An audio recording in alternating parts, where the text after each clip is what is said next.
আসসালামু আলাইকুম। আশা করি সবাই ভালো আছেন। আপনাদেরকে আমরা দেখাচ্ছি ছাদ কৃষি। এখানে ছাদের উপরে যে কার্নিশ বা ওয়ালটা আছে, সেই ওয়ালকে ২ টা ভাগ করে তার মাঝখানে মাটি দিয়ে টমেটো গাছ লাগানো হয়েছে। এখানে প্রায় লম্বায় বলা চলে যে লম্বায় প্রায় ১৫০ ফিটের মতো জায়গা, আর পাশে আছে হলো ২ ফিট। তো এই ২ ফিটের মধ্যে প্রতি মানে সাইডে এটা ২ টা ভাগ করা হয়েছে। প্রতিটা সাইডে ২ টা করে গাছ লাগানো হয়েছে।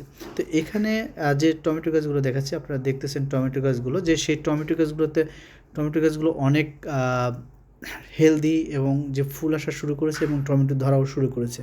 তো আমরা সবসময় ছাদ কৃষি বা ছাদ বাগান নিয়ে কথা বলি। তো আসলে ছাদকে বিভিন্নভাবে ইউটিলাইজ করা যায় এবং সেখান থেকে বিশেষ করে নিরাপদ বা সেফ ফুড আসলে নিজেদের জন্য তৈরি করা যায়।